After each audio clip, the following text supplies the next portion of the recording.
step I take, I move my truth. Every time they tell me stop, I use every comment, hate that makes my fuel. Gather up my energy and boom, I hear them talking, saying the way that I move is so reckless. That is a part of my mind I've been blessed with, giving my blood so I am relentless.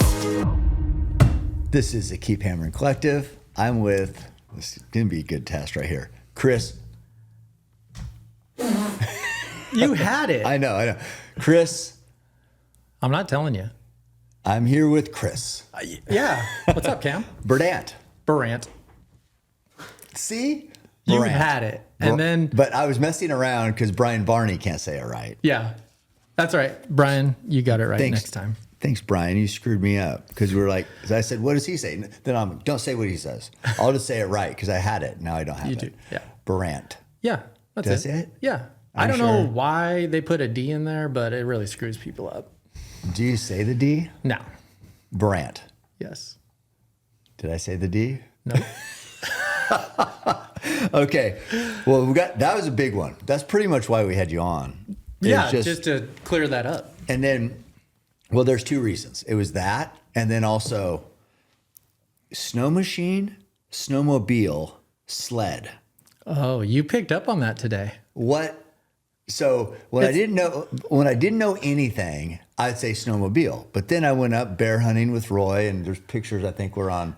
And so we'd say we're on the snow machines. Well, you're in Alaska. It's a snow machine in Alaska. Is it? Oh, yeah. Why? I don't know. And if you go to Alaska and call it a snowmobile or a sled, you get the stink eye, dude. Right. Oh, yeah. Okay, so it's a region thing. Yeah, 100%. Oh, is that it? Yeah. There's no real right or wrong. Or in Alaska there is. And you say snowmobile. I do, or a sled. Yeah. What are you doing? What is this? I don't know. Should I do it? Do it. I would. Okay. Ketone IQ. Do you want to be smart? Yeah. Do you want to have unlimited cardio? Yes. After today, yes. There you go. Okay. So I know this is your podcast. Yeah. But I want to start it with something. Oh, okay. Okay. That's a different taste. Yeah. This is from Michael Brandt. See, he's got a couple D's in there too, doesn't he? Branded. So I've got something for you. Whoa. What? This is for me? Yeah, this is for you. Oh my God, dude. Why? So this is sick. In the motorsports world, look at this. See, in case you need to learn how Chris Brandt. Yeah, there you go. You've like done it when you become a Monster Energy athlete or Red Bull athlete. That's a big logo right there, dude. So I was a Monster Energy athlete for 10 years as a snow machiner. Yeah. And, every time I'd strap a helmet like this on, you got to ask yourself, like, how am I going to differentiate myself from everybody else to keep being a badass? Right. And so I thought it would be cool. I mean, you've basically done that your entire life. And this is just a little gift from me to you, just saying thanks for being badass and keep pushing all of us outliers out here. Thank you. I appreciate it. Well, man, this means a lot. I love this. I did bring a Sharpie. I'll sign it when we're done here. No. So. Oh, I thought this was that. Well, no, we need an actual one. Yeah, I got a little message for you anyway. Dude, I love it. James, can I set this there? Or will it fuck it up? Okay. No, that's great. Thank you. Well, you said when you strap that on, you'd have to say what's going to differentiate. It's a tough one. Differentiate yourself. Yeah. So what'd you come up with? What was your answer? Well, man, this kind of starts us off right from the very beginning. Like, how the hell is someone going to make it as a professional snowmobiler? Right. It's not really a career path most people have. No, it wasn't. But I knew from a very young age that I wanted to have snowmobiling be a big portion of my life, and it ended up basically, driving me every single day to figure out how am I going to make a living snowmobiling? And so why did you tell me why you knew that? Like at an early age, what was it about it?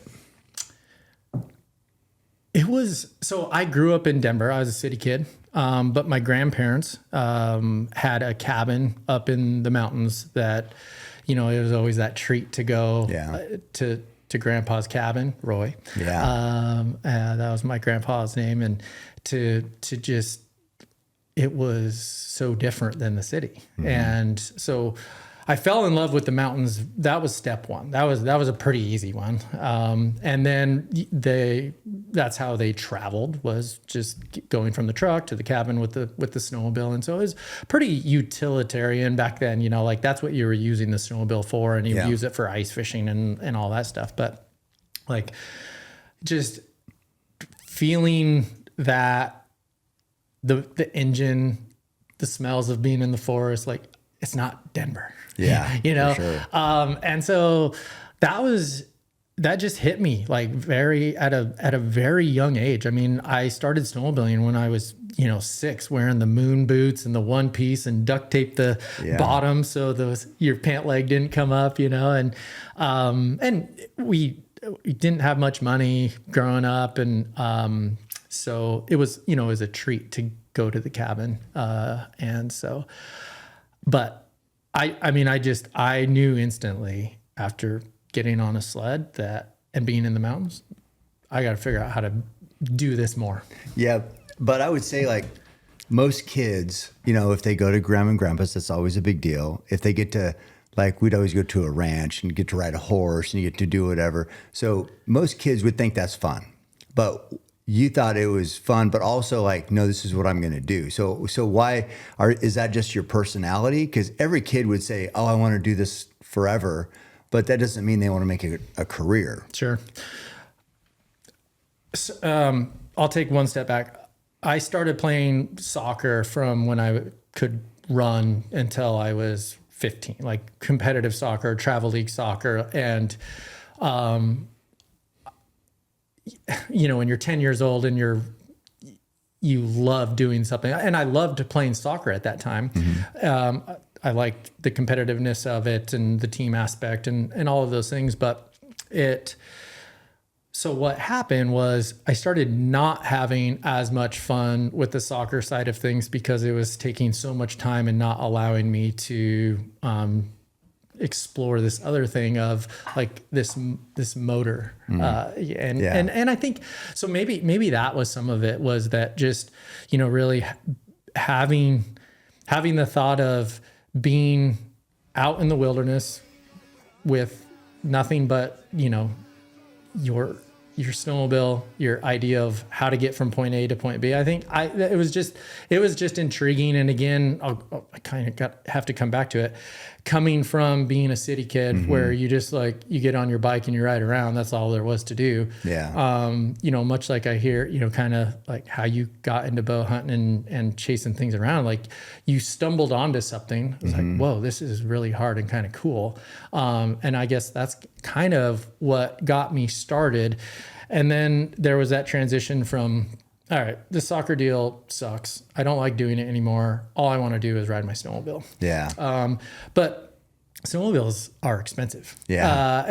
It takes a lot of time. And so I knew from a very young age that I was going to have to like work a lot. Hustle. So, by the time I was 14, 15, I was working 2 jobs, working at the old bowling alley. Nice. I'd do that on the weekends. And I actually worked at a nursing home for a little bit, just like being the dishes boy, it's whatever, like it's money. Yeah. And it was pretty awesome. My parents co-signed on my very first loan for a snowmobile before my car. Really? 15. They co-signed on a loan for me. What was it? What machine? 1990 Indy 500. Was that a good one at that time? It was actually pretty good. It was $3,500. I still have it. Really? Yeah. Yeah. Yeah. I have the classified ad that I saw in the newspaper of the sled, and bought it. $3,500. Oh man. And then so they co-signed, and then what did that lead to? Like what did you do with that machine? So that transition, 15, I get my license so 16, I'm out of here, mm-hmm. right? Like I'm working 7 days a week for gas money to just put gas in my 78 Blazer and my Indy 500. And I'm going to go just ride. Explore. Yeah. Like by myself, and just thinking back, like, oh my God, how did I not die? Or, you know, like avalanches or what? We'll get to that point, but okay. it just like, you know, I didn't have Onyx or anything to go like figure out where the hell I'm going. Right. Because if you, at that time, you could go anywhere. How would anybody find you if anything happened? Yeah. No phones. The snow machine broke down. What do you do? Yeah. Well, you walk out. I had to do that several times, but, and I think, you know, that was some of the fun of it too, is just the absolute adventure, thinking to yourself like, dude, if shit goes wrong here, this could get a little sideways. Yeah. And loving that and living, no matter if it went good or bad, like getting through it and then going on to the next adventure. So, so like now it's just starting to ride, like ride a lot. And so that's like high school. And then how did you know if you were getting good? Did you ride with other people or did you just feel more comfortable back there? How was the skill developing? So that's an interesting question. So as a kid, you know, you look up to your parents, and I'd always ride behind Dad and watch what he was doing. And pretty early, I was like, Dad, you need to get the hell out of the way. Dad sucks. You need to get out of the way. And then, you know, then I start being the leader. Like it was kind of that right. 15, 16-year-old type, you know, passing of the torch. Exactly. Yeah. And so that was pretty fun and enjoyable.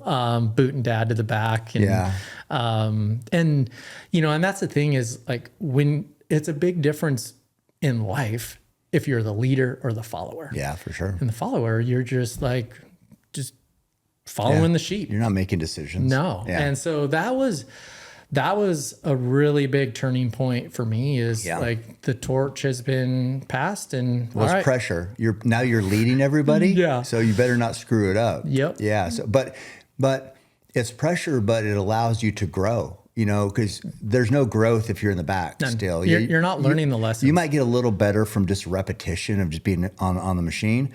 But as far as like being a leader, like what does it mean to be a leader? Some people never know. Yeah. They will never be the person in front. They're always going to be like, hey, I'll do whatever it takes. Just tell me. Yeah. And I'm like, yeah, that's the problem. Yeah. You know, what's awesome about that short little conversation that we just had, that is not about snowmobiling. No. That's about life. Right. And from the get-go, like I knew if I was going to try to be a snowmobiler, you have the easy way and the hard way. Yeah. Like it's going to be hard every single way you go. And I was not only willing and able to accept that, but and at the time you don't know this, but it's so damn rewarding, you know, like to save up enough money to put a deposit down to get your parents to co-sign on a loan. That's like step one. You know, when I'm 14 and I literally, I mean, you could open up, which is a little creepy, like Ray Finkel's house in Ace Ventura, you know, like it's still the same. My room is still the same at my parents' house. You could open up my closet door and you could see, I drew, you know, the saving up the money, right? Like at the top was $3,500 for my sled, and I'd color in every time I put $20 in. Like it's still there, you know? And that's cool. And that, so again, just knowing from the very beginning, like if you want to do this, you're just going to have to go work for it. Yeah. Well, and then so 15, and 16, the torch was kind of passed. Then you were leading the group, but so that should give you confidence. But when did the confidence to be the guy who lands a backflip and wins the X Games gold? Where did that happen along the way? Yeah. And to kind of go back to the last question, I kind of skirted it a little bit. I mean, I was just riding with my parents. Right. Yeah. And so it's hard to know if you're good. 100%. Yeah. And so, you know, like then join the snowmobile club and then go ride with other people besides me and learning from these guys. And then one kind of big one was, so graduate high school, didn't really know what the heck I wanted to do. I was working part-time at a dealership. So kind of, again, in my head, the path was, man, it would be sweet to work for a dealership. So I was a 16-year-old punk kid working at a dealership selling snowmobiles. Like they called me Snow Whiz. Because you knew everything? Yeah.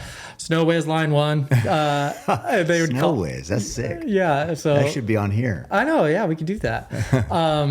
So, working at the dealership and literally working at the dealership just because I got a parts discount. Right. Yeah. And just around the sport, basically. Yeah. The lifestyle. And so doing that, but then, in the back of my mind, man, it'd be so cool to I want to work for Polaris one day. Yeah.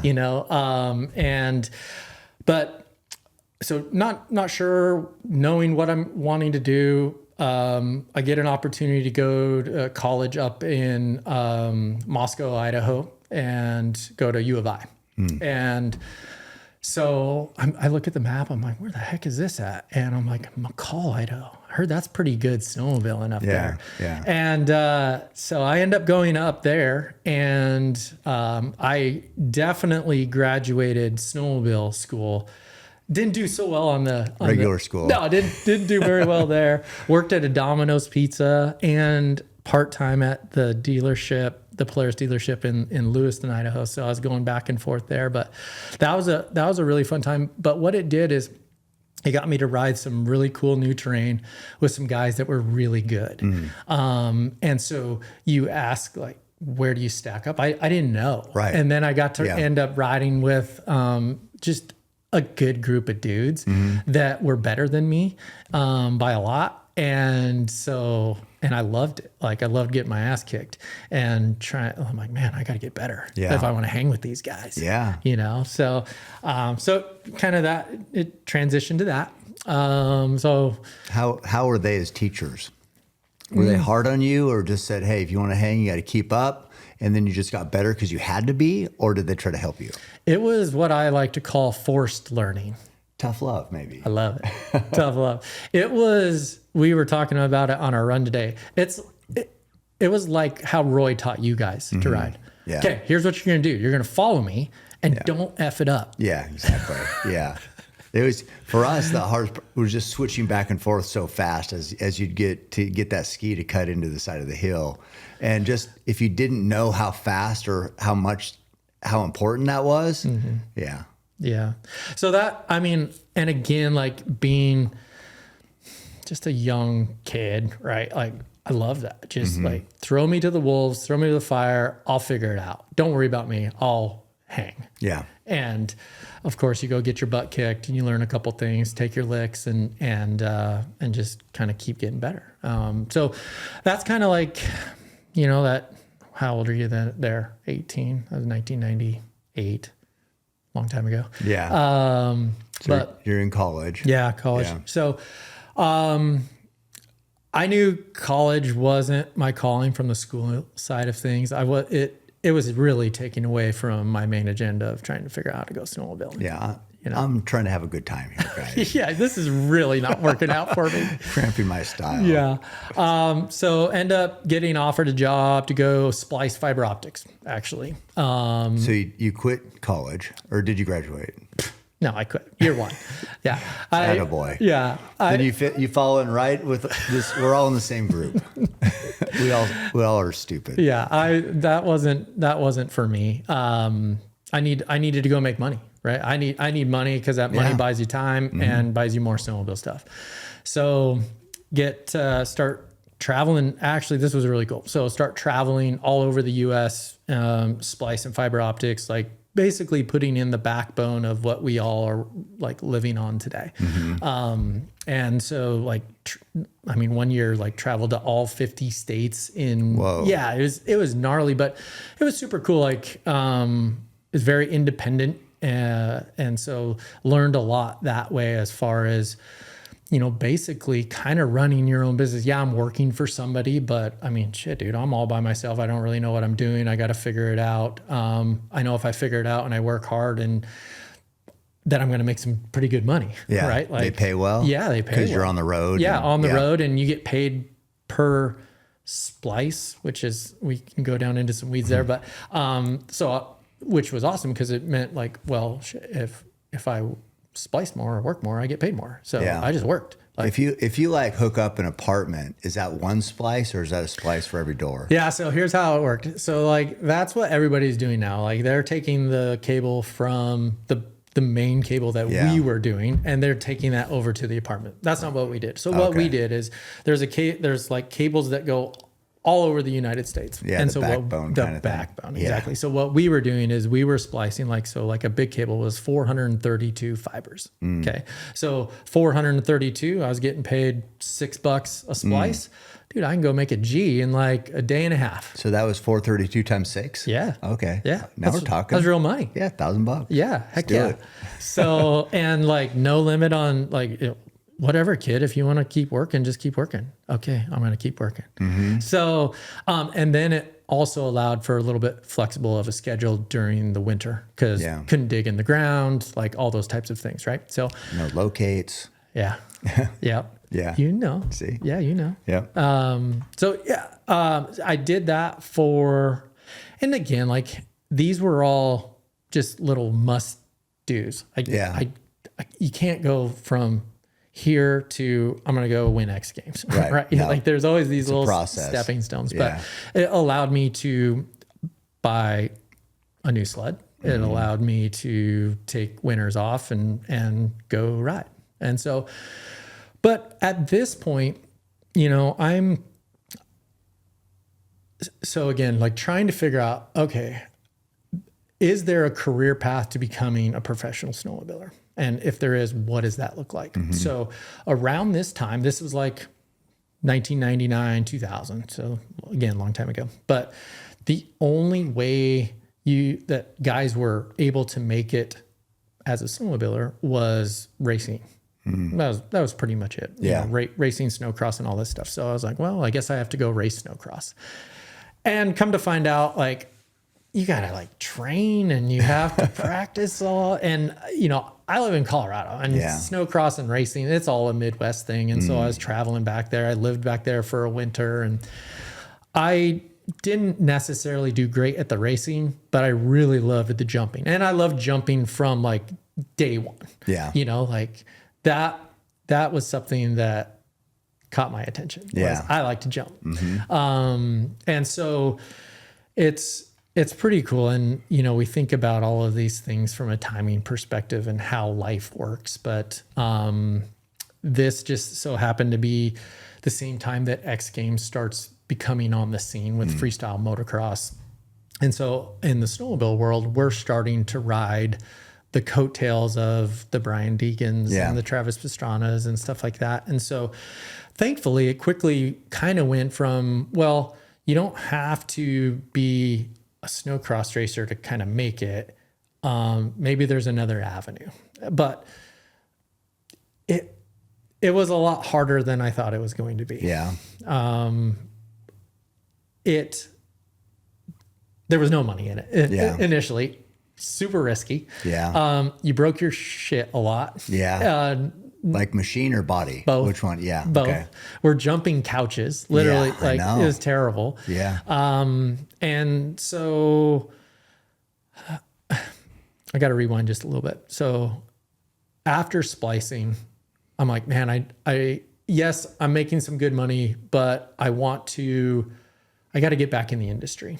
Okay. So I actually end up going and, working for Articap, another manufacturer.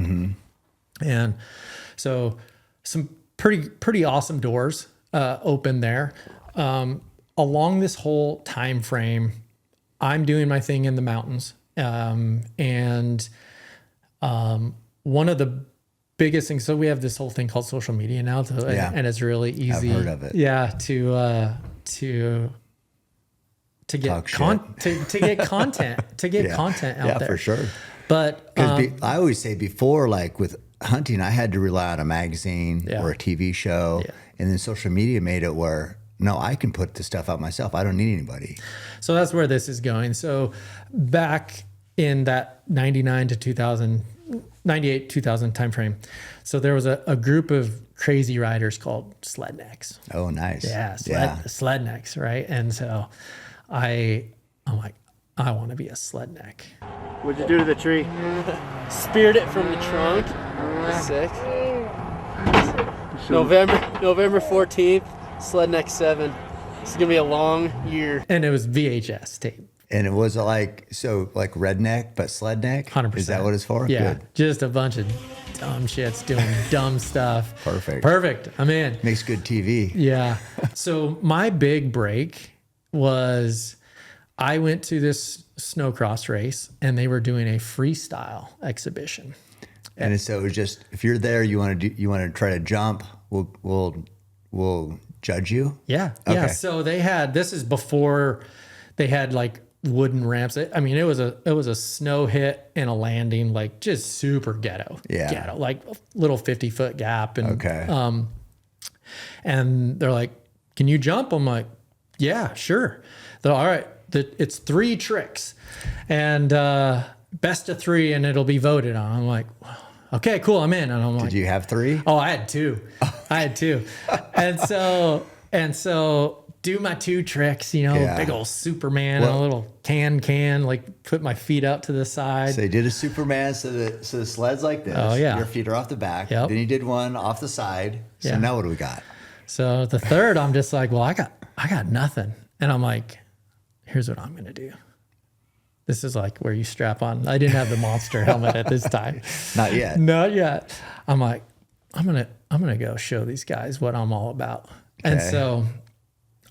so we're at West Yellowstone, Montana, and we have this little loop that we're doing right here. You come in, go into the ramp, land on the landing. I'm like, I start back here in Idaho. Let's get a run at it. Let's get a run at it. Dude, I hold that thing wide freaking open. I come and I hit that lip and like I'm here and the landing, I'm like, and I'm doing this on purpose. Yeah. And I land 50 feet past the landing. My sled blows up. I somehow survive. The crowd goes effing wild, right? Did you hang on? Oh, yeah, I hung on. Whoa. Yeah. But shit went everywhere. Oh, everywhere. My hood flies off and everything. And so... What is it? Is it you just have to hold on? Is that the key or what? I mean, that one was just dumb, but yeah, I mean, I like closed my eyes, prayed, and just landed. But so I end up placing, right? Like, cause I mean, I don't even remember what I got, but the bigger moment of that was, so the Slednecks crew was filming there that day. Oh, okay. So the owner of Slednecks, Jason Moriarty, comes up to me after that and he's like, hey, what are you doing tomorrow? And I'm like, nothing. You're coming with us. Ooh. Film. No way. We're going filming. And so it was really cool so they were filming, they had the top snowcrosser, Blair Morgan at the time. He was slated to go with, and I mean, here's me, my dream of being a Sledneck. I couldn't sleep. And I'm this kid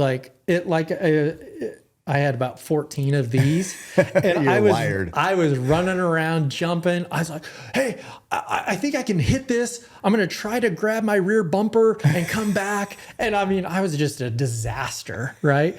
And you know, this top snowcrosser who's making real money. Yeah. And I'm just, you know, stealing the show but I mean, that was my opportunity to get my foot in the door. Right.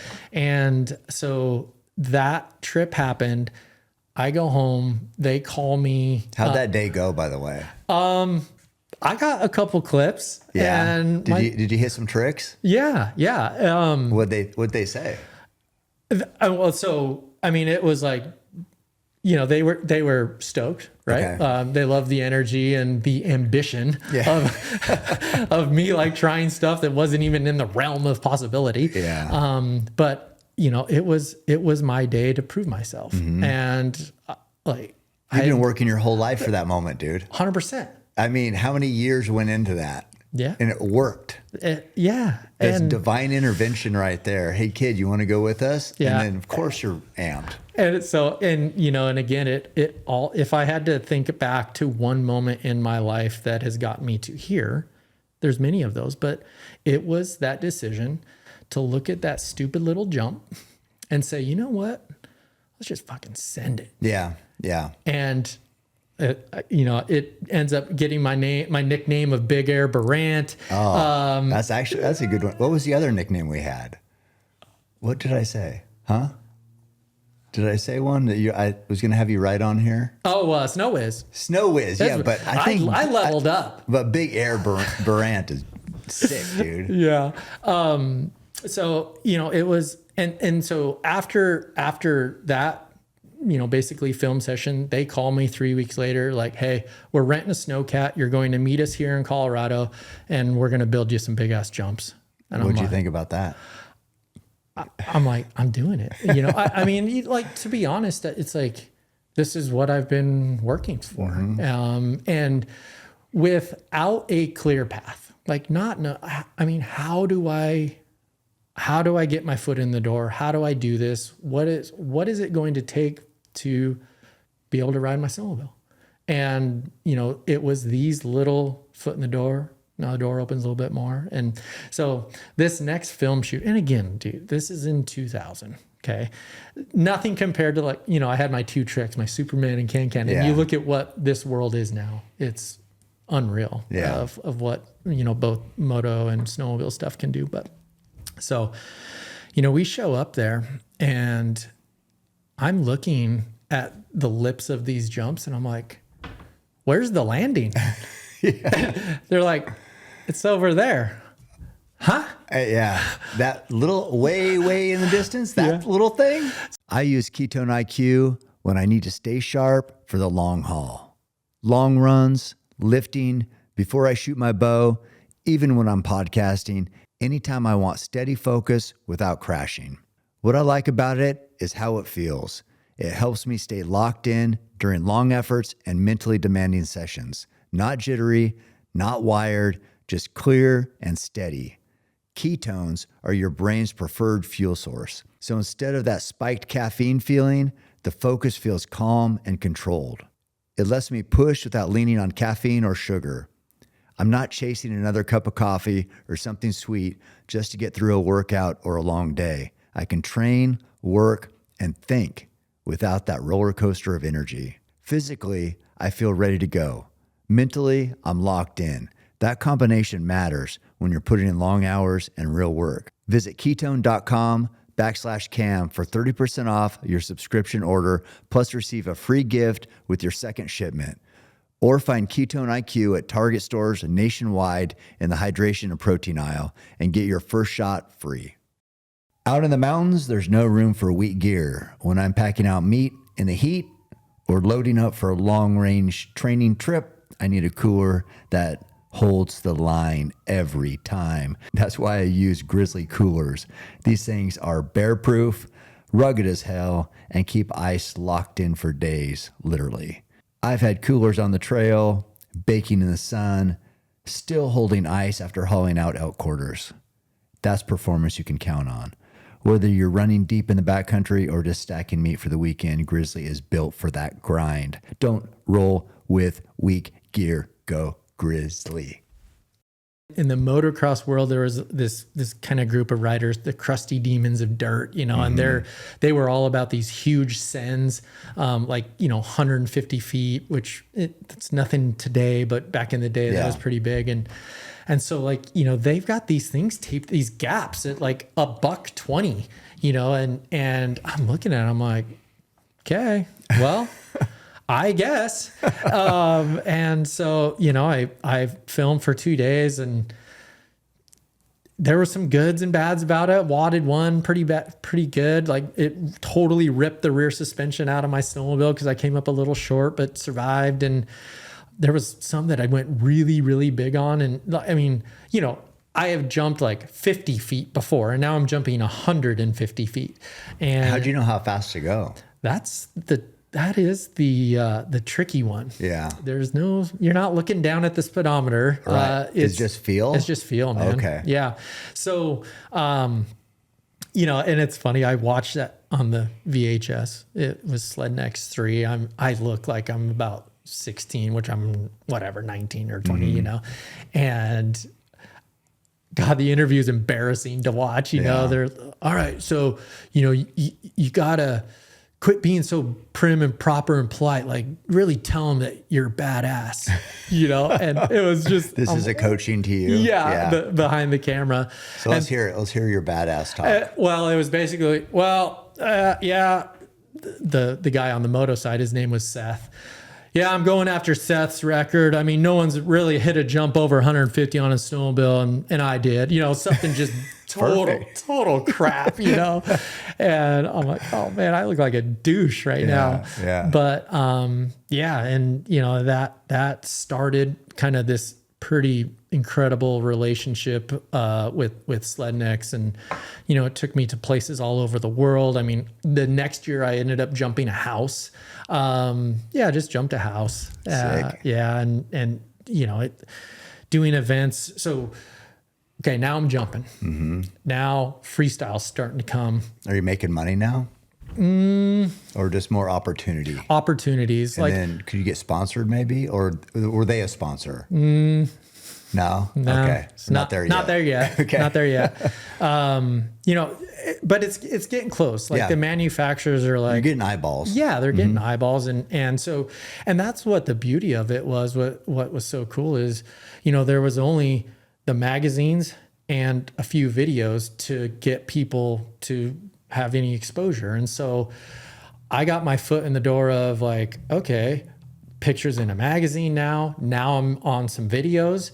Now I can start talking to manufacturers and sponsors, although the sponsor game, I don't have to tell you, that's a tricky one.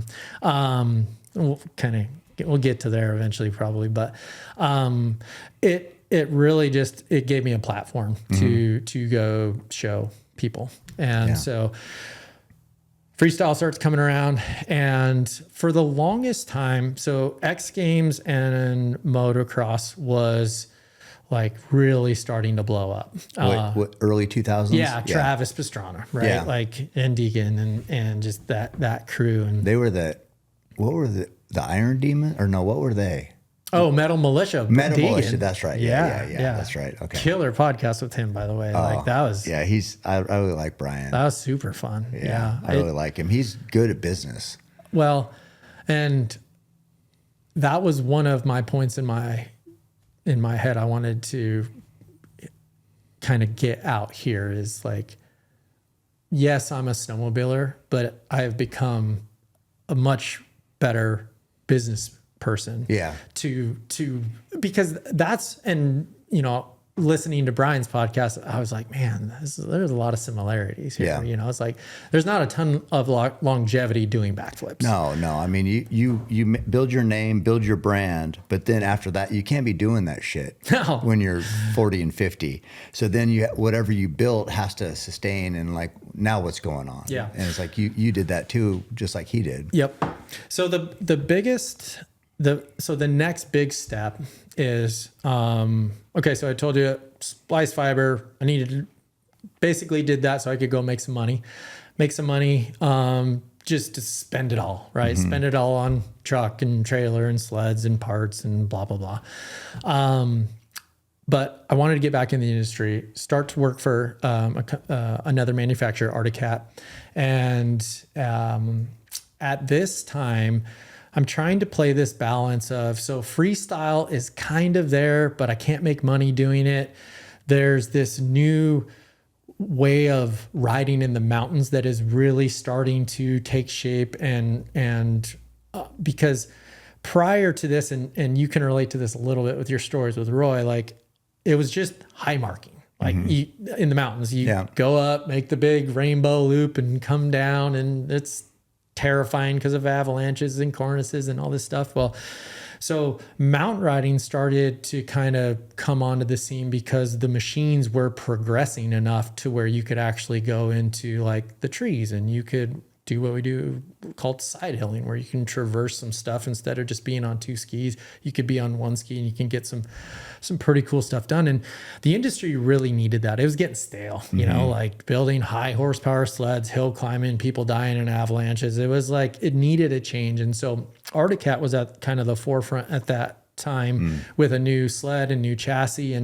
And I was, kind of being utilized as a little bit as the poster child for for that new riding style, which was awesome. And so, you know, I go to Arctic, they have this new chassis, and I'm like, guys, I just want to help. Like, how can I help show people how cool this sled is? And they're like, well, here's a dually, here's a trailer. We're going to pack it full of sleds. Why don't you just go work with our dealers and show people how cool it is? And so I took an entire winter off and got a company credit card and got paid to go ride snowmobiles with customers of the dealership, which was the big light bulb to me of like, wait a minute. Sharing this. Yeah. Yeah. Like, building the network or building the community, essentially. Yeah. So how would you advertise? Like, you just go to the shop and say, hey, yep, put up a sign. Anybody want to join on a Saturday ride? Yep. Type thing. Call the dealership. Hey, I'm going to be in your neck of the woods.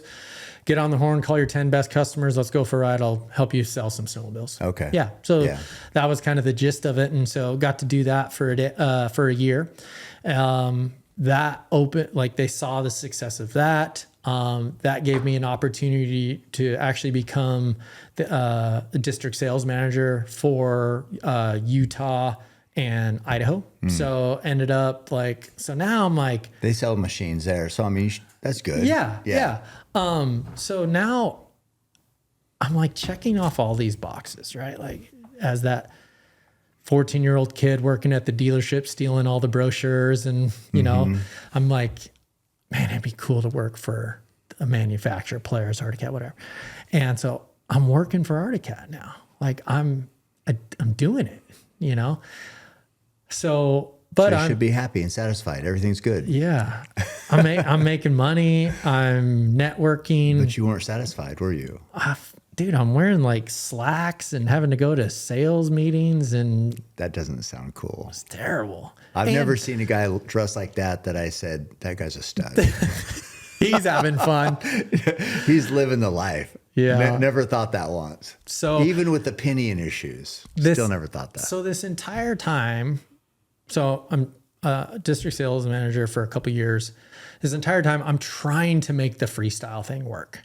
And so we were just a few years behind in the snowmobile side of things versus what the moto guys were doing. So X Games and moto is like big, and you know, it's everything is about extreme and all this stuff. And so we couldn't get snowmobile freestyle into X Games. So what that meant was, we were doing freestyle shows like all over, and I was getting to do some pretty cool things. Like we went to Russia and did a freestyle show in the Kremlin. You know, I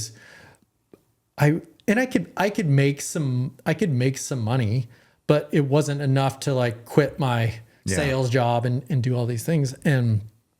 And so it wasn't until, you know, we get the call like, hey, X Games, there's going to be snowmobile freestyle. Are you in? And I'm like, 100%. And so why do you think they made that decision? Were the tricks like getting to a point where the viewers would appreciate it, so it'd make good TV now? Yeah. And because you guys, I mean, I could see where, you know, with the moto guys, those bikes are so small compared to a snow machine. So to get a bike to do what you want, way easier than a couch. How much did the couch? Like 500 pounds, right? Yeah. So to get them to do anything, to make a trick, that seems hard. So a couple things led to it. So X Games was so, I'll use the word desperate they were desperate to keep holding on to this freestyle motocross thing. Like Summer X Games was a huge hit. They're trying to promote Winter X. They were literally having dirt bikes jump on snow at Winter X Games. And we're just like, bro. Yeah.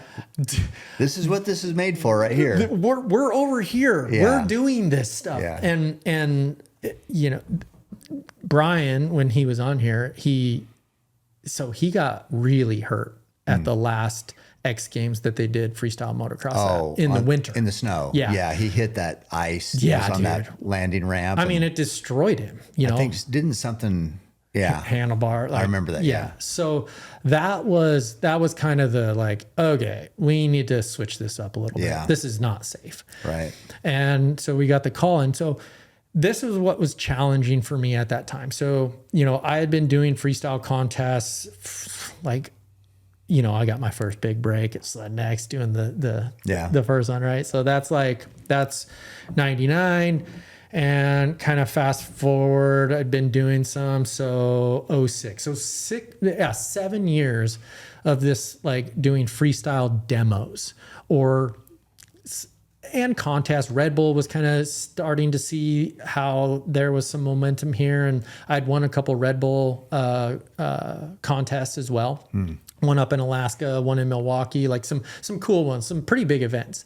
But I was able to win those without doing a backflip. And at the time, like, you know, backflips on a snowmobile were few and far between. But had people ever done one? So Jim Rippey in like 2001, he was a crazy sucker. Like base jumper, all this stuff. He's like, I think I can do it on sled. So he's like the first one, not even like a real, you know, snowmobiler. And he goes and hucks one. And then, so someone does it and says, this is possible. And so then here comes all these other crazy suckers. And I bit that carrot as well. What was your best trick up to that time? It was called a holy grab. And a holy grab would be let go of everything. Yeah, exactly. Yeah. And I still to this day, I mean, I love doing it, you know, like just jumping and you literally let go of your snowmobile and then you just come back. That is sick. In Russia, I missed the comeback. Yeah. And you landed on the ground? Thankfully, I made it to the landing, but like, I mean, just splatted on my belly, just boom. God. Yeah. From how high up did you get? mean, you know, we're 50 feet in the air, you know? Falling 50 feet just onto the ground? Yeah. Dude. Yeah. Were you hurt at all? No, I'm built like Gumby. I swear. Yeah. I swear. This is crazy. And, you know, you try not to talk about these things, but I've never broke a bone. Whoa. No. But like we were talking about today, what's up with your ankle? What are you wearing that thing? I'm like, everything else is wrecked. Yeah. Just you know, your bones dislocated shoulder, ligaments in both ankles are jacked. My knees are not super happy. My neck sucks. But for some reason, my bones are pretty damn strong. I would think I'll just explain what I think and then you tell me how wrong I am. But I would think like to do a backflip on a 500-pound machine, I would think the ramp has to be especially like, it seems like it has to shoot you up. Yeah. Kind of. So straight up. And then it seems like it would be risky because if that fucker landed on you, like if you didn't get all the way around, I mean, you could die. Yeah. Go ahead and check out the old YouTube for a bunch of those fails. And it happened a lot. Yeah. Like the learning curve was terrible. And so okay, so I'm going to back up just one step from getting the announcement for X Games. You know, Jim Rippey does the first backflip. Now all these guys in Slednecks are like, dude, we got to go do backflips. And so I'm like, okay, I better go learn the backflip. Yeah.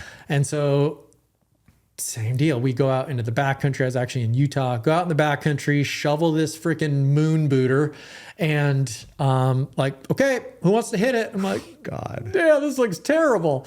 And so that was in 2005. I had 2 attempts. My first attempt was pretty miserable.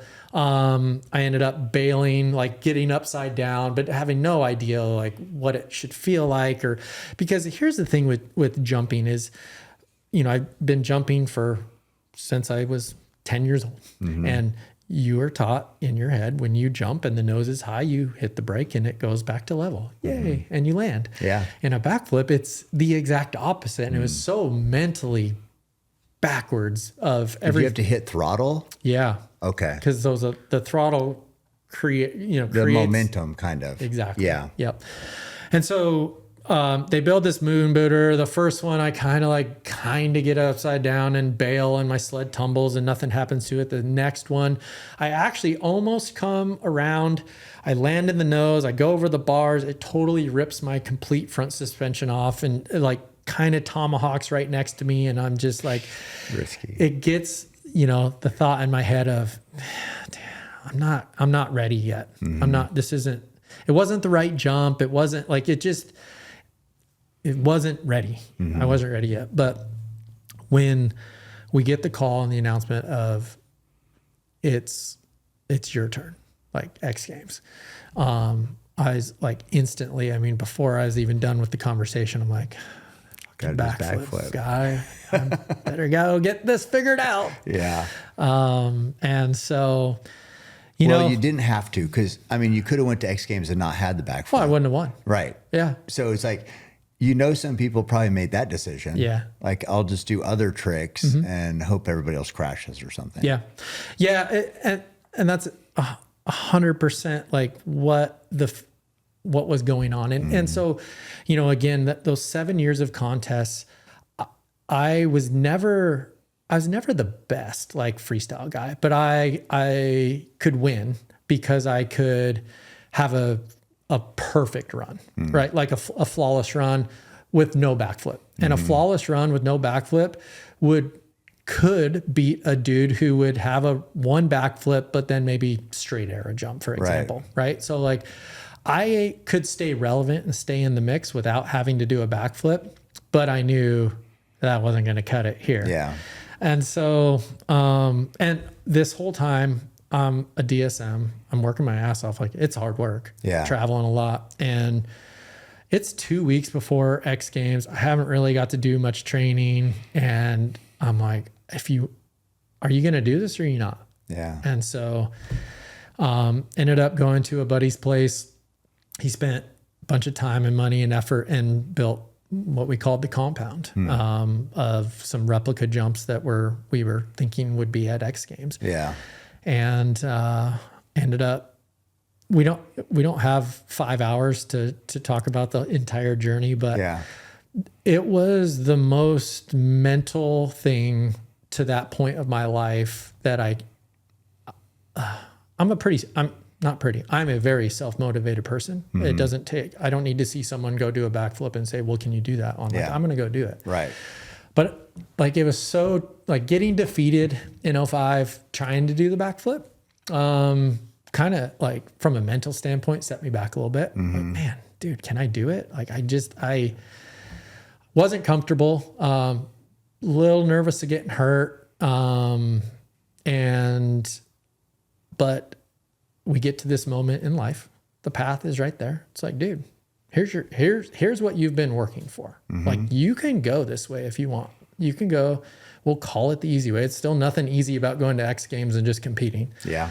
But if you want to win, you need to figure this shit out and you need to go backflip. And so, and for the snowmobilers watching this, you guys have seen some of the videos of like the trials and tribulations of learning it. But my very first backflip, I stuck off of a ramp. But I did probably 430 in runs where I just was a pussy and would I'm like, okay, this is the one, and come around the corner and just I'd look at the ramp and be like, screw this, and I'm like sitting on the sled, hand in my head in my hands, just like, I can't do this. Yeah. I hate that word. I hate it. And it was interesting. I had a filmer that had been filming for me for Slednecks for many, many years. Name's Clayton. And he comes up to me and he's like, dude, I've seen you do a lot of crazy shit. And today I'm telling you actually, let me take that back. He's like, I've seen a lot of guys who said they were going to go do the backflip that I was scared shitless for. And I'm not like that with you. I know you're going to stomp it. And it was I could relate because I've seen some guys where I'm like, that guy does not belong doing what he's about to do. Right. And it was that little message that clicked in my head. And he's like, yeah, I could see that. I should go do this. Yeah.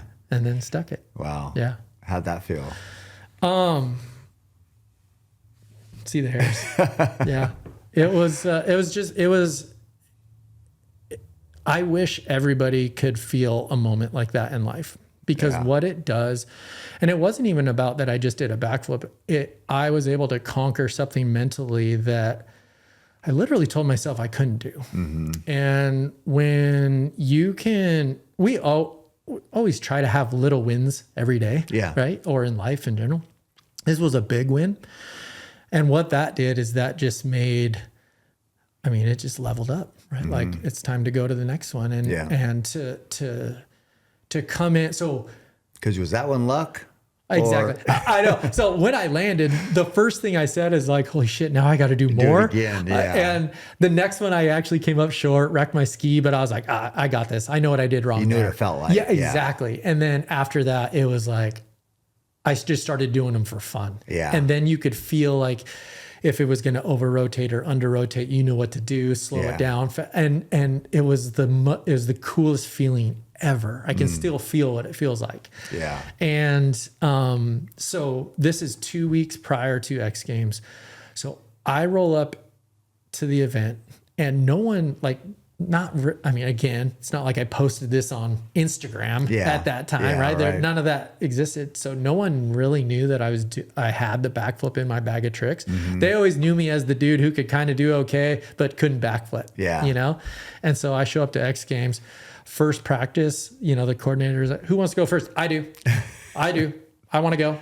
And so I just go and practice and like second hit, just flip.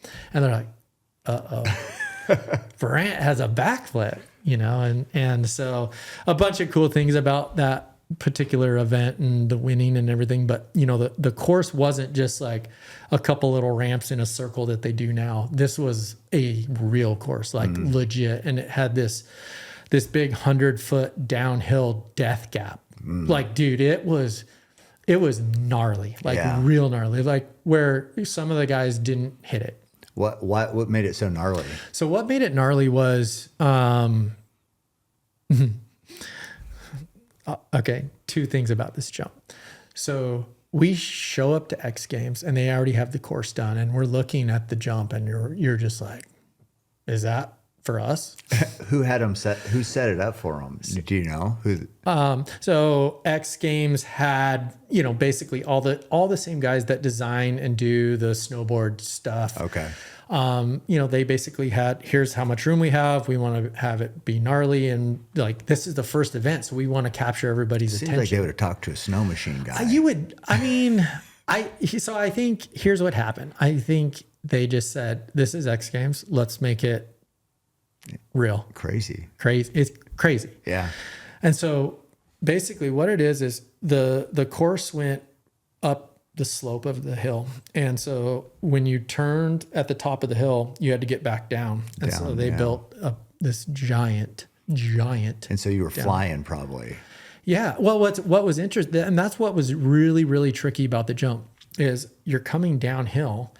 It was 100 feet of gap, but the takeoff was like here and the landing was down here. Oh, so as you're coming in, dude, all you could see was nothing. Yeah. You couldn't see the landing or anything. No. And you're coming downhill. So what was so you don't know until you're in the air.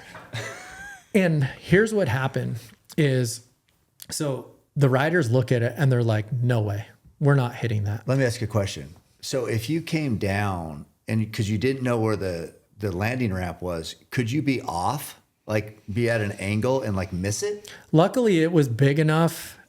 It was big enough where you'd have to really do something dumb. Gotcha. But what was so hard is trying to figure out, like the question you asked, well, how fast do you hit it? Yeah.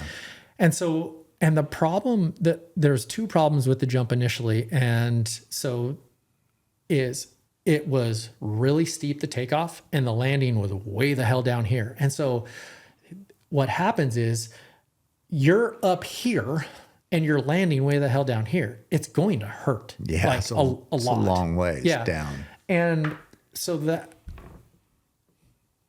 bunch of the riders said, it's not good. Mm-hmm. And so they're like, okay, well, we're going to change it. And so they mellowed out the takeoff a little bit and you couldn't really do anything with the landing. That's just what it's down the hill. That's what it is. Yeah. And the coordinator, my buddy Joe's like, hey, I need you to come in tonight and I need you to hit that big jump. And I need you to tell me if it's good or not. Mm-hmm. I'm like, okay. So like this was after practice and you know, he calls me. They had to know whether it was realistic or not to even have this. Yeah. And so it's crazy, dude. Like, So I'm at X Games. This is before the event. There's nobody here. And I literally have this entire place to myself. And it's all lit. And it was surreal. Like, it was magical. I'm like, I cannot believe I'm doing this, you know? And I just had, I had so much confidence. I would have hit it the other way. Like, Yeah. okay, I'm going to hit uphill. it. I'm going to hit Yeah. it. And so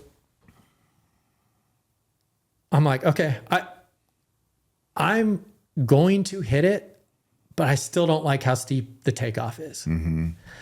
So I go up and I come around and I'm like coming into it, and you just like the first hits suck, man. Yeah. You just don't know the speed, Right. and you're kind of guessing. And the worst part about that one was, again, like I told you, having that ramp up here at the highest point, I'm probably 100 feet above the ground. God, fall And like a sack of shit. It's a straight ice wall to the landing. Well, also, and I would think if you came up short into that, Dead, dude. I mean, just right into the wall. You would die. I mean, dead. You're dying. So that's just going too slow. Yeah. So, but the way the jump was, it would be pretty easy to go too far and then land in the flats, and then you're dead again. yeah, both those aren't great you really options. need to hit the landing. Yeah. And That's like a perfect math equation then. it really is. Yeah. Yeah. So I come in, I'm like, okay, it's time. Let's hit it and see what happens. Yeah. And I hit it, and I'll never forget.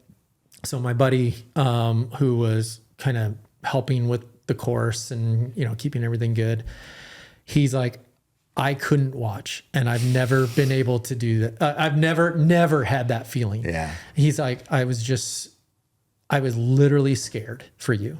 Yeah. And so I hit it, and I'll never forget that feeling. I mean, I hit it, and I'm like, holy shit, I'm way up here. And I landed about as good as you could land, and it was rough. Yeah, Like, I still hurt. I slap landed, and I hurt, and I was like, I told Joe, I'm like, dude, the gap is fine. We just got to mellow this thing out so guys aren't scared to hit it, because we need to do tricks off of it. Yeah. And so they did. Like, we just had to get that first one out of the way. Yeah. And then I was like, hey, mellow this thing out, leave the freaking landing, we'll be fine, and then let's start hitting this thing. Yeah. And so in the back of my mind, I'm also thinking, like, this could be the separator to do a backflip off of this. And you could do a backflip off that thing? Don't know. But I knew, because again, like I was telling you, I wasn't the best freestyle guy there. There were guys that were better. But I knew, like, if I step up and I backflip this big one, that will trump. Yeah. Pretty much anything else. Yeah. So that's what I did.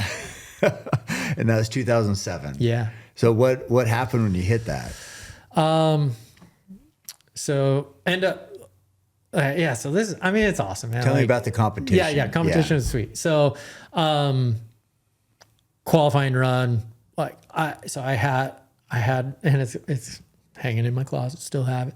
I have my run taped to the bar, right? Like, so, Superman seat grab, blah, blah, blah, like all the trick lists, right? Tricks, so like, mapped out on the course here. And then, so for qualifying, I go out, stomp a run. I mean, I'm riding with like the most confidence I've ever ridden. And, my sled's good. I feel good. Like, it's just, it's such a incredible feeling. That's magic. It was magical. Yeah. And so I'm number 1 seed.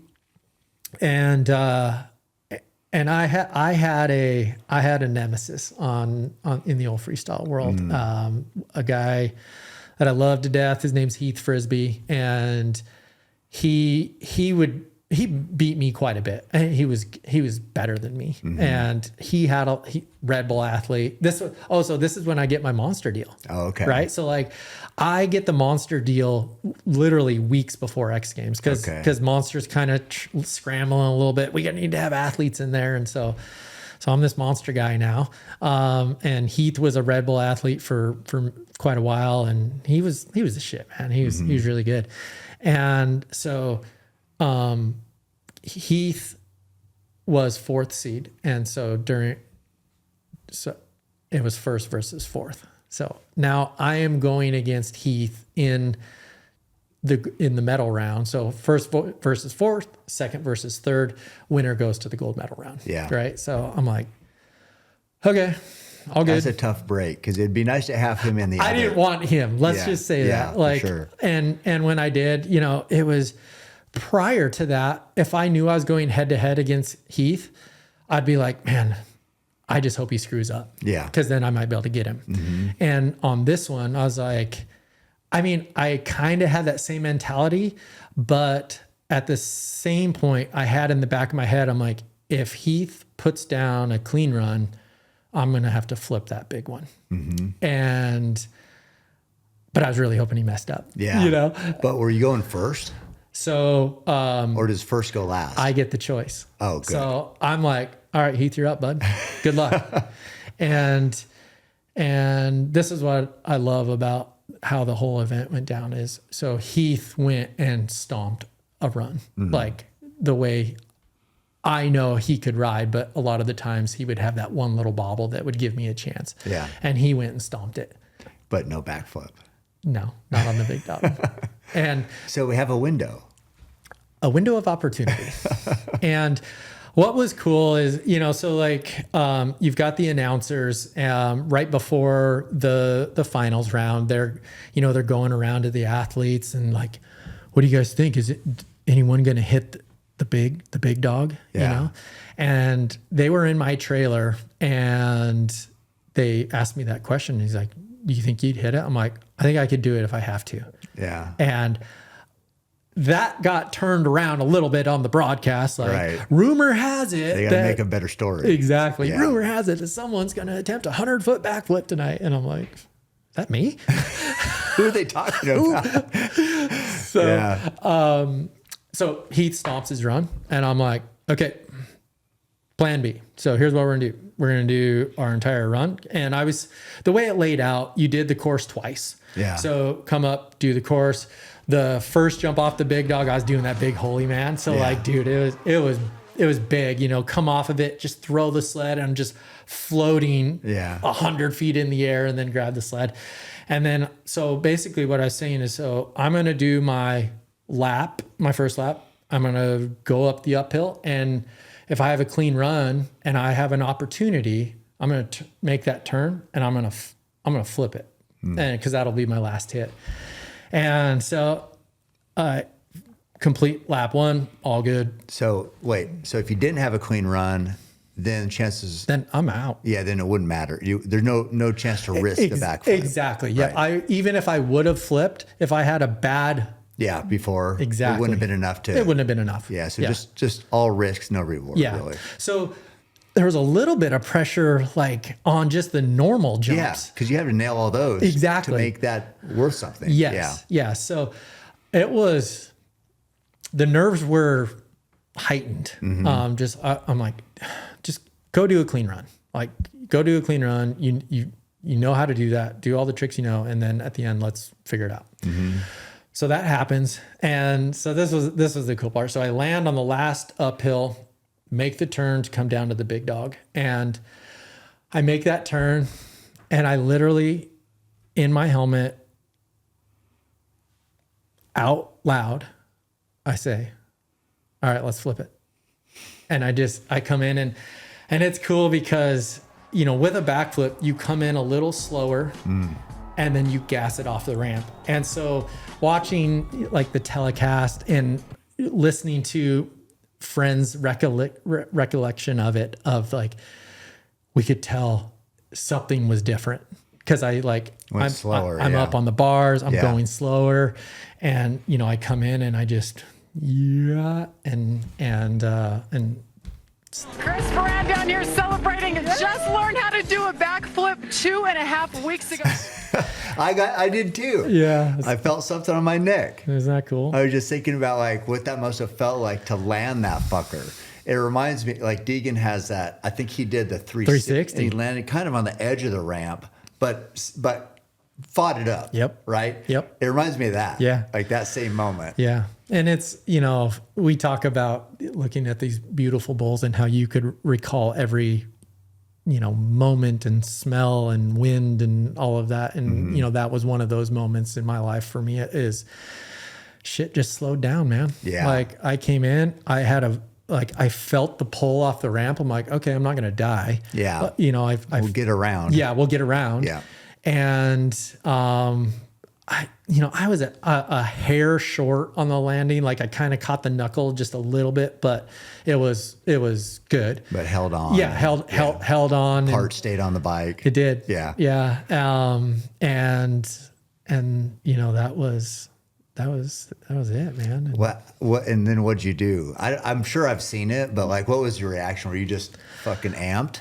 Yeah, I was. I mean, there was no hiding emotion there. Yeah. I was like, and really the emotion was not that, oh my God, I'm still alive and I just landed this. The emotion was, I'm still in. I'm going to the gold medal round. Yeah. Like I knew I beat Heath right there. Right. So that's what I was amped on was that. Like, yeah, dude, good job. Show goes on. Yeah, show goes on. So fast forward. So now I'm in the gold medal round. Right? Like the worst you can get is silver. Yeah. Which that's pretty bad. I mean, dude, that'd be like you rocking a silver tooth. Why don't you? I want that gold medal in here. I should have brought it. No, I'm kidding. I should have brought it. We've had an Olympic gold in here. Oh, that would have been nice little book into it. But no, I love it, dude. So yeah, you're right. Gold is not the same as silver. You're right. A silver tooth here, people would be like, "What budget cuts? What's going on here?" So yeah, I totally get it. I love it. But yeah, tell me. Okay, so one last to kind of to tie this story together on that was, so I win this and now I'm up against Alexander Norgard from Norway. Super good dude, kind of new onto the scene. He had a normal backflip, but he was a wild sucker, kind of missed landings every now and then. So his run wasn't super clean, but here he comes, he rounds the corner and I'm like, he's coming in slow. No. You know what that means? No. Yeah. And he flips it. And that's the last trick people. Yeah. Yeah. And so I chose for him to go first. Yeah. And so I'm like, mother effer. What did you have to decide whether his shitty run prior to that was enough to warrant going for the backflip or not, or did you know you had to? So now I'm head to head with Alexander. Yeah. Okay. For the gold medal or for the gold medal. Yeah. He goes and does his run. It's not perfect. He even has one little straight air. And so when I saw him straight air, tell me what that means. Straight air. He hit a jump and couldn't do a trick. Oh, so just rode it out. Yeah. Yeah. And I'm just like, I mean, everything in my body got this sense of relief because I'm like, dude, I don't even have to flip the big one now. I'm just going to go do my stock run and I'm taking home a gold medal. Yeah. And then I see him come in slow and I'm like, what? No. And he flips because most people, knowing they had a straight air, wouldn't risk the backflip. Yeah. Right? But he's like, well, this is my last chance. Yeah. And so he sticks it. And so I'm like, did his score come up then? Yeah. And it was big. Oh. Yeah. And so I'm like, dang it. Now I got to go do it again. So I went in and it was kind of, it was even more nerve wracking, making sure the run up to the big hit was clean, right? Because I'm like, I don't want to get a little complacent and screw up that. And then, just not, I wanted to make sure I was good. So I had another really clean run up to the big dog. And then I'm like, well, I lived from the last one. I don't think I'm going to die. And then I stuck the second one. And I mean, I knew they didn't have to tell me the score. I knew, so. Was that one better than the first one? No, I actually came up even shorter. Really? It landed in, so it was funny. I landed on the deck, but I knew, the judges are watching. And so you're trying. And so I knew I was coming up a little short. I'm like, dude, just stomp it out, Power through it. Exactly. Yeah. Right. And so like just held on with and gritted my teeth. And I remember I bruised both heels when I landed, and I'm like, don't show that. Don't like, just claim. Look, I said, claim it. Right. Yeah. God, that hurts. Yeah. It's like when you hit like your video in your hunt, you hit one of the guts. Perfect shot.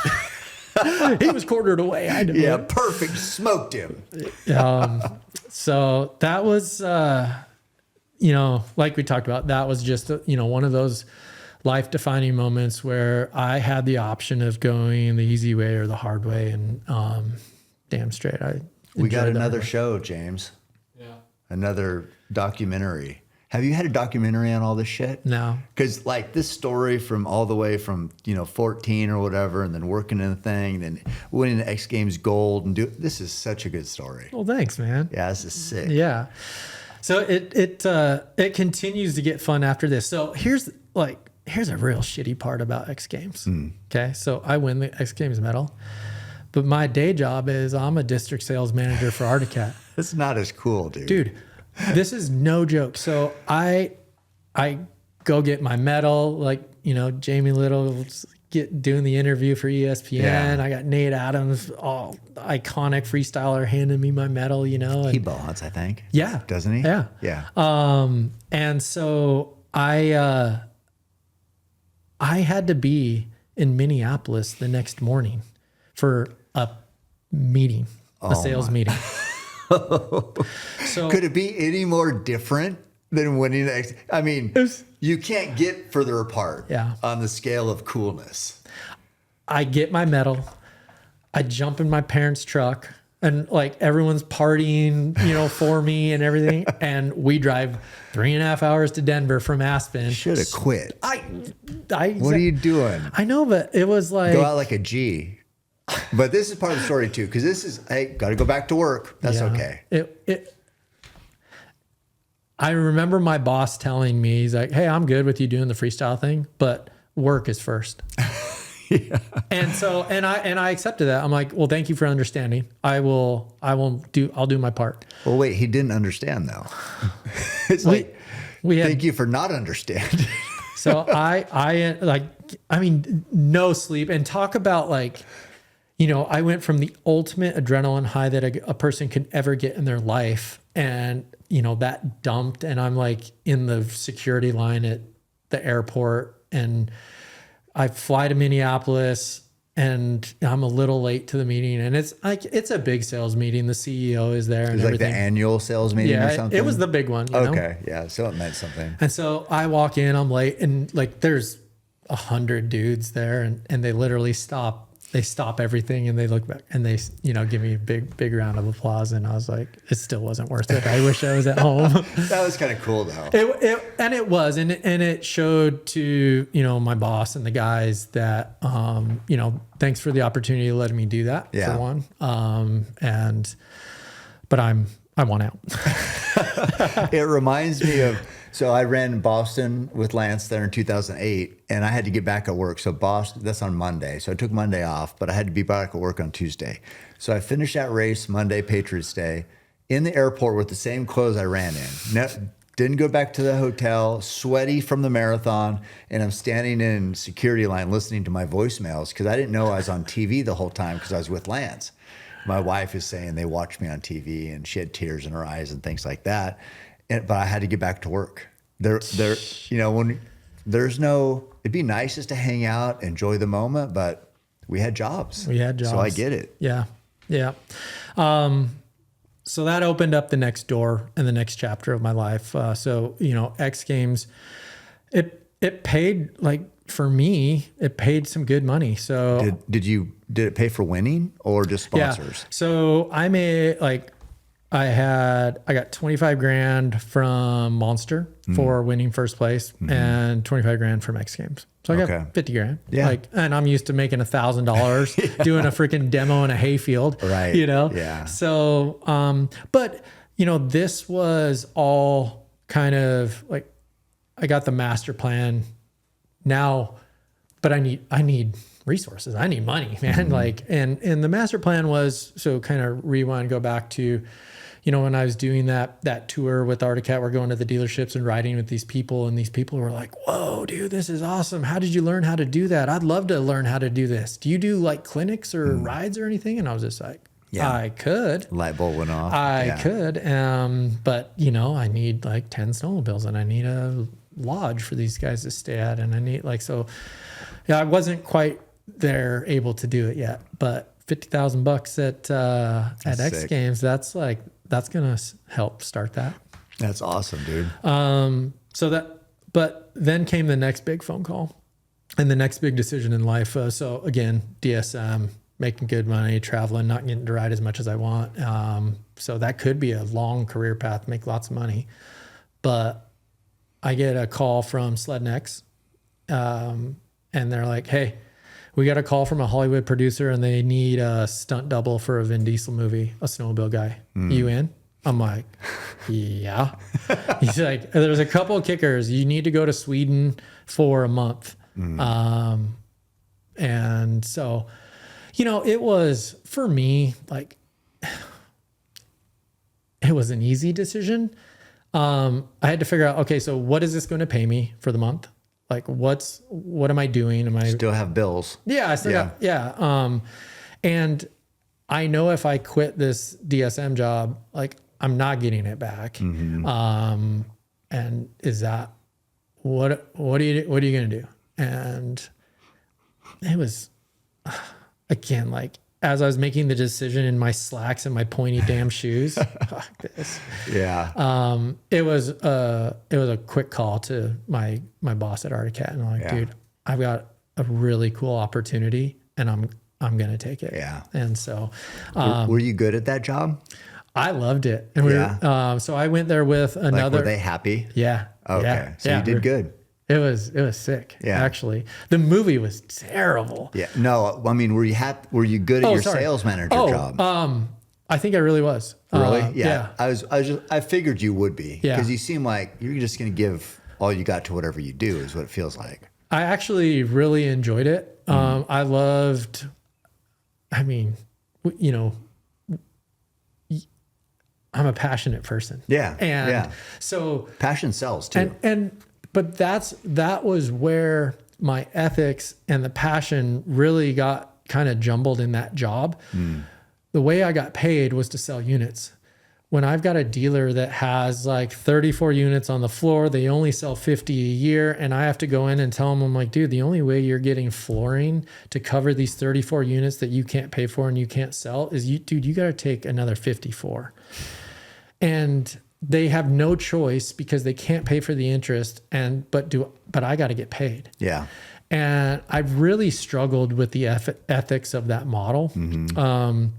Because they were going to get stuck with those machines. Oh, dude, you were burying them. They were going to go out of business. Yeah, sell at below cost. Yeah. And you can't run a business that way. And that's, to be honest, why there are very few ma and pa shop dealerships anymore. And you can see this. I mean, now they're all these mega stores and they're owned by car dealerships. And, you know, it was a tough model.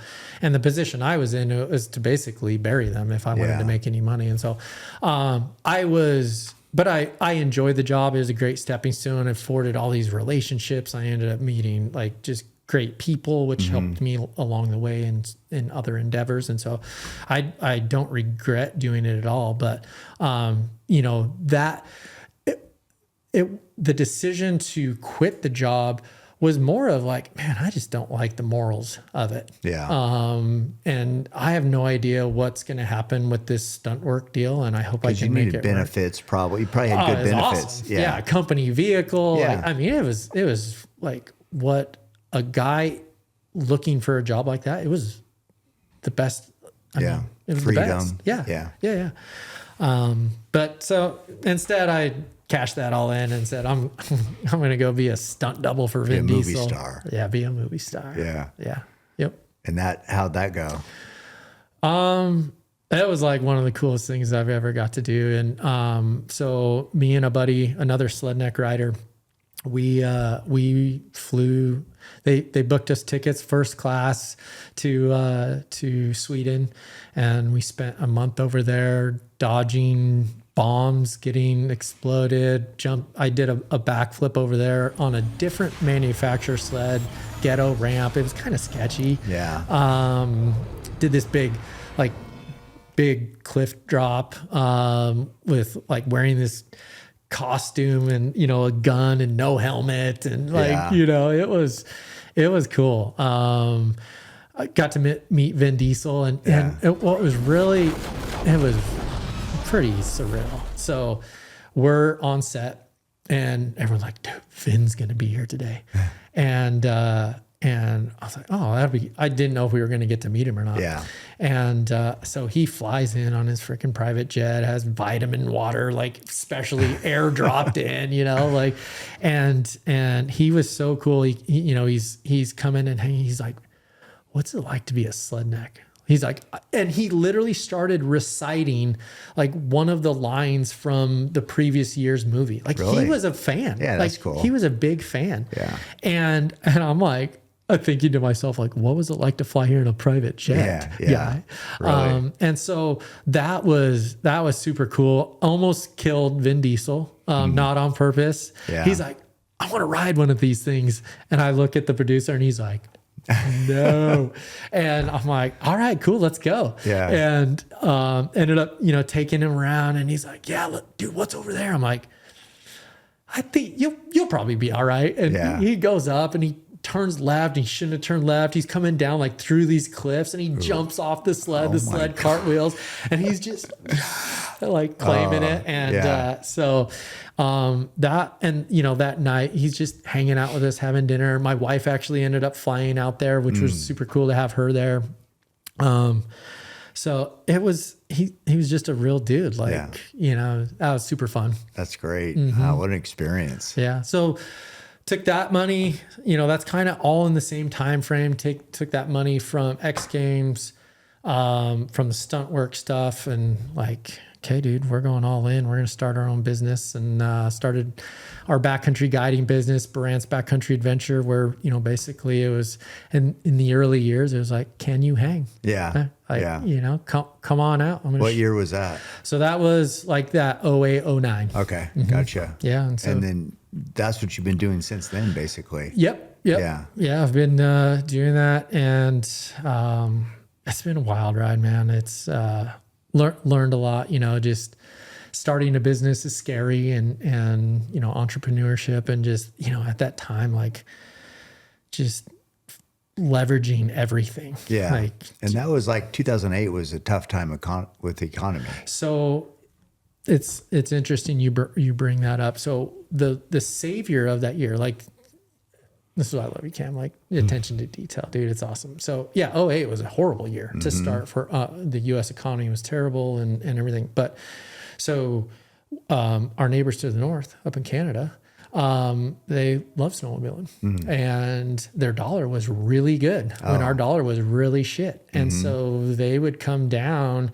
So those first couple years, 50 to 60% of my business was coming from Canada and our overseas.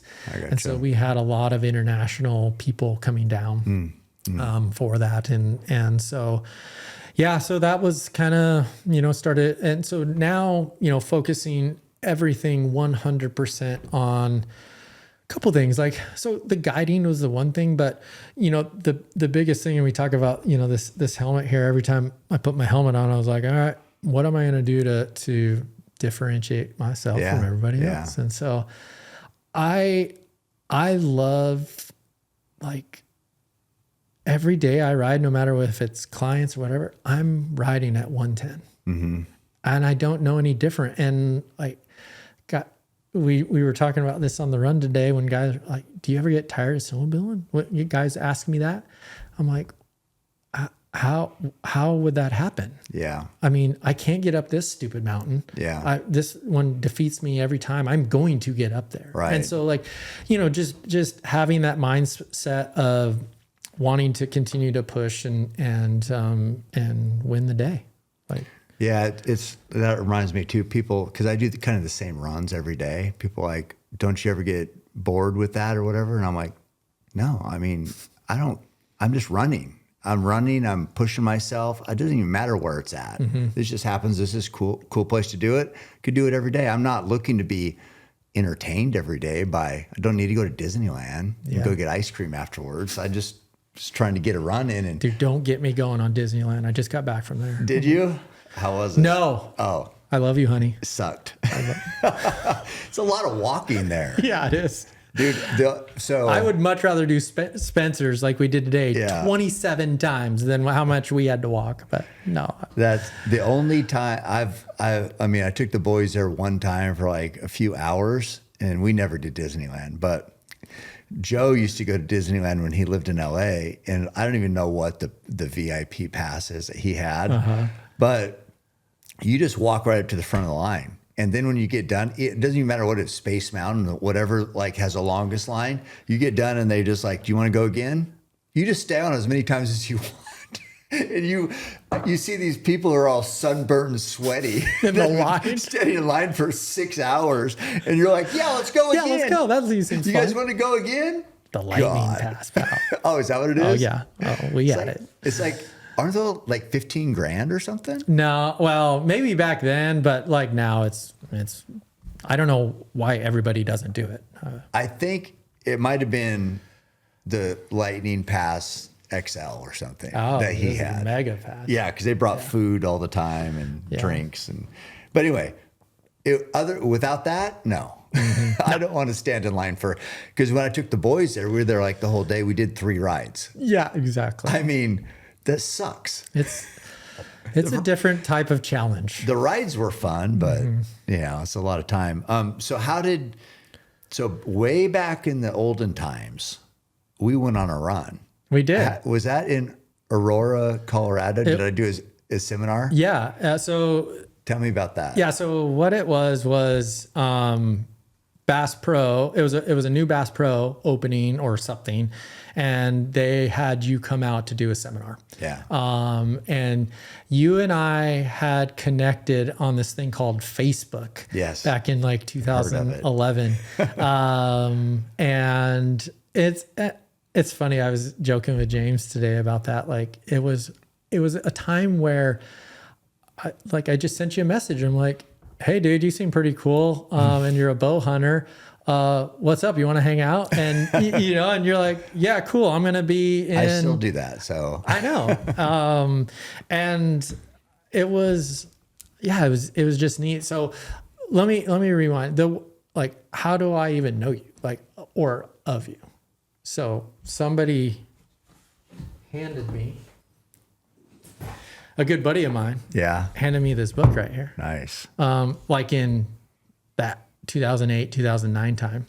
And he was my hunting buddy. Okay. And we would hunt up at Grandpa's cabin, and we would, God, we were terrible and didn't, you think back of how we hunted back then, and you took your bow for a walk a lot. Right. Yeah. Bow hiking. Yeah. Bow hiking. But he handed me this book and he's like, you got to read this. And I think it's literally the only book I've ever read. Seriously. And it changed me forever. I think this is you're a very humble person, which is awesome. But this didn't just change me as a bow hunter, because like back then, you could call it hunting, but I was running around with a Primo's freaking call, doing the deal. But this changed my approach on life, because it proved that those two options that we have, the easy way or the hard way is pretty damn awesome if you can stick through it. Yeah. And so this is how I became to know of you. And then saw you were coming to Colorado, reached out like, hey, can I come hang out? And and you said, yeah, sure, I'm going to be here. And if you can make it, cool. And so go down there, watch your seminar. And then, like you love to do, basically invited everyone in the seminar, hey, I'm going to go do a run just in the back here if anyone wants to go. And you know, 10 or 12 people signed up, and I'll go run. And so we got a good run in, and then we actually went to dinner and had, you know, cool conversation. And that was the last time I saw you. Yeah. That was what, probably 15 years ago. Yeah. I mean, it's been a while, but I've been, you know, keeping up with you, staying in contact. But since then, now you're a big bull killer, dude. So tell me about your bow hunting since that time. Yeah. Because you killed an awesome bull last year. Yeah. I love, you know, I'm a snowmobiler. God put me on this earth to ride a snowmobile. I know that for sure. But damn, I love bow hunting. And you know, it's because it gives me a lot of the same, successes, failures, sensations, all those things that I feel on my snowmobile of, you know, like if it's really hard and I fail at it, man, I love that because it means that I still need to be better. And you know, I guess with bow hunting, it's hard. It's just freaking hard. From the physical aspect, a lot more mental than I thought it was going to be. And more rewarding than I thought it was going to be. I mean, we were talking about doing backflips at X Games and the hairs raising on the top of your arm, and every single bull that I've killed, I have that times 2. It feels like, because it feels like it's almost undoable at certain times of the season. Yeah. Like, I don't know how I'm going to do this. Like, I've done everything right, but that fucking stick was in the way. Yeah. You know, or the wind's been good for 4 hours straight and it does one swirl and I'm out. Yeah. What do you mean? I know. You know? So devastating sometimes. It hurts so bad. Yeah. And so, you know, I would say bow hunting has really helped define my life in a couple aspects. I never really trained for snowmobiling as far as like, I mean, you can say you're working out when you do 20 push-ups, and maybe that's kind of what I was doing. Yeah. But, you know, after reading the book and like knowing like, oh, well, if I'm only going a mile in, if I want to go 3 miles in, that's a big difference. And if I want to not carry my JanSport backpack and I want to carry all the gear, I need to do this for real. And so, you know, started working out and getting ready to chase those critters around in the mountains. And it was amazing how it transformed me from, and again, like doing something that no different than the backflip. When you harvest a bull with an arrow, it gives you this newfound confidence that you just didn't think you could ever do that. Like it feels impossible. And it's crazy. Like you asked me how many bulls I've killed and I was like, I don't know, dude, like close to 20. But every year I think to myself, I'm like, man, I hope I can get one. I have the same feeling, you know, because it's like our previous success doesn't mean anything. It doesn't this year. Yeah. Still got to work just as hard. Got to get the break you need. Got to still capitalize. There's a reason why most people fail. Yeah. It's really hard. I, you know, in talking about, you know, kind of transforming life and attitude. And so, so I'm 47. I'm not getting any younger. But I love the mental state that I am from like accomplishing goals right now. It's like, I feel like I can just go do anything. But which also brings the next challenge of, so it's all good to say I can go run Spencer's in 7 miles a day, but your body has to be ready for that too. Yeah. And so that has been really enjoyable for me as well, is getting my body into a place that is going to hopefully let me stay at this pace for a really long time, because it makes me sick to think that I couldn't go run around in the mountains and chase things. Yeah. You know?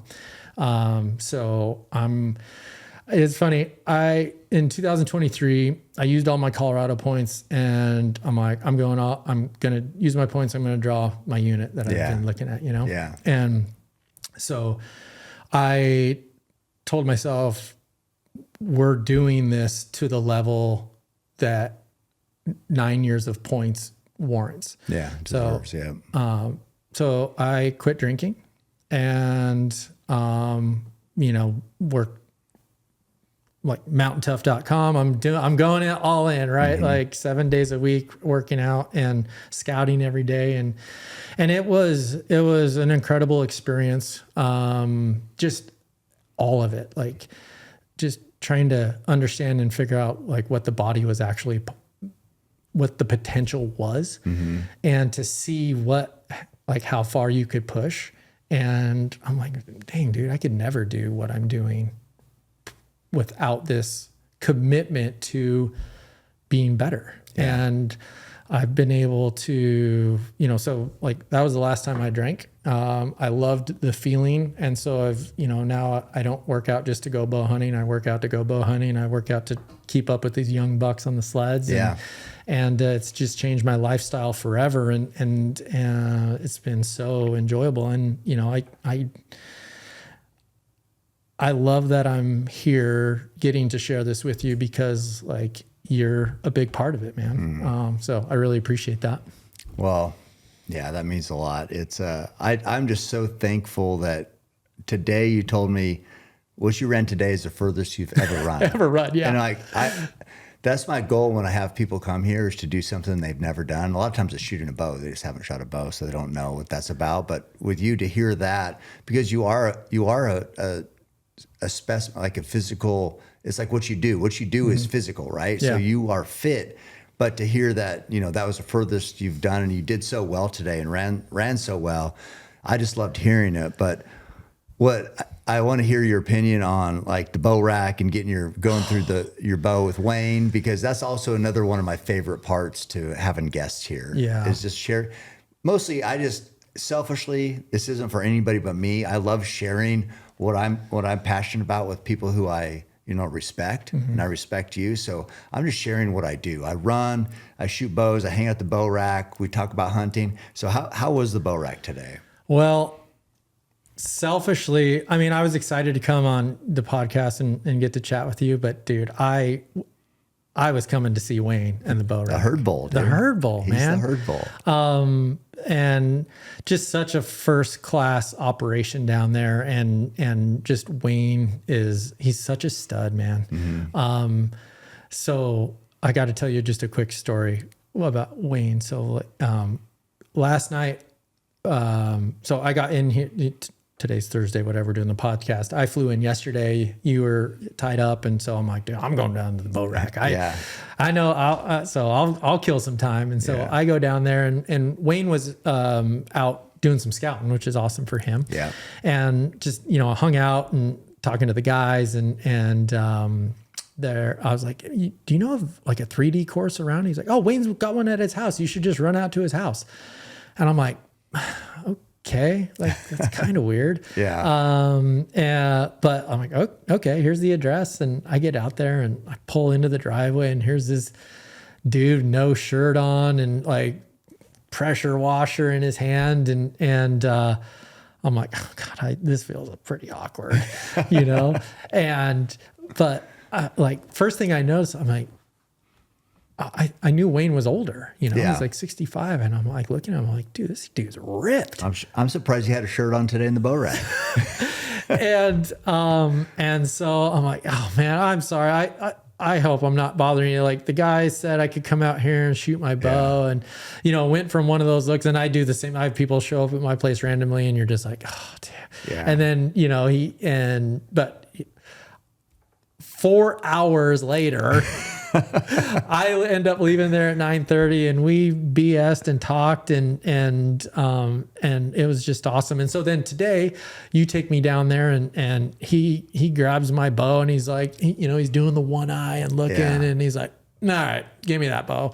And he's just a wizard. Yeah. And bow is shooting perfect now. Yeah. Fixed me up and just, it's going to be expensive me flying to Eugene every time to get a little work done on my bow, but it'll be worth it. They're so good. I just like how, I think your rest was sucked in a little bit. And so your sight ran out of room, but he just made a few tweaks like that. And you're shooting perfect bullet holes and out there hitting X's. It was beautiful. Yeah, and I've got a great shop I work with at home, C&K Archery guys, but it's like when guys come to me on the snowmobile side of things, it's like it's what I've done my entire life, and it's everyone has their little tips and tricks and tweaks and stuff, and so I love just watching Wayne do what he does, and we've talked about this, a bunch today, that word passion, and talk about, he is the definition of that word, which is awesome. Oh yeah. It's like, and I feel so lucky to have the bow rack. Oh, so it's right there. Without it, I wouldn't have had the success I've had, because my bow wouldn't be set up right. I wouldn't have been around winners and people with positive attitudes and people that look at life the right way, and that's part of being in a good community. And I've just been lucky enough to grow up in a community that has lifted each other up. Yeah. And so I love sharing the bow rack with people, and I'm so glad because Wayne, he's got a good crew there, so he's always working, always doing shit on his house or building his house. So I didn't know for sure if he was going to be there. So I'm so pumped he was today. Yeah. My favorite thing about last night, spending time at, I again followed your journey for a long time, and we got to tell a lot of Roy stories. Yeah. And that was pretty special, man. I miss Roy, and I don't even, I don't know him. Yeah. But I feel like I know him, and I just know the type of man that he was through, Wayne and you, and that was pretty enjoyable last night. Yeah. No, Wayne loves telling stories. But I talk like 4 words. Especially about Roy and bow hunting, and if he knows where you're from, he knows every inch of every country all over the United States somehow. Yeah. And so he'll talk about it. But it was super enjoyable. He's like, I don't know. There's something about being a storyteller that I hope that time doesn't do away with, because people are so distracted with so much shit. I just hope that the art of storytelling is not lost, because those are the people that keep history alive, keep people alive, keep legacies alive, because they just keep talking about it, and they're so powerful to, I don't know, just our society. So that's what I love about Wayne. Yeah, well, and I think in this day and age, it's even more important to, and it's something that I'm trying to instill in my kids is the same thing that, like, the reason I bow hunt is because I'm a provider. I want to provide for my family. I want to be self-reliant on myself, and I don't want to have to rely on anybody else. And I have that same philosophy when I go into the backcountry on my snowmobile. It's like, I don't need, I'm here for me. Like that's what I'm here for, and to be self-reliant, and it's easy to not be like that these days, because everything is so easy. We got way too much comfort and ease. But did you have questions?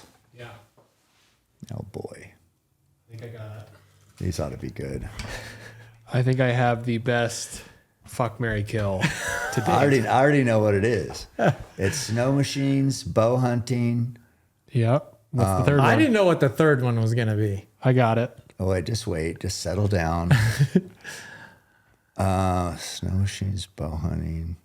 God, I don't know what is the third one. See, you would have had to have lunch with him and get a little we had a good lunch. backstory. Dang. Okay. So, fuck, marry, kill, snowmobiling, dirt biking, and bow hunting. Shit. Okay. Yeah. So what is it? Yeah, Cam hasn't heard much about the dirt biking side of things, but it's dirt biking's pretty awesome too. Yeah, Gets you into some cool country. Well, let's go to the easy one, the kill. It's dirt biking.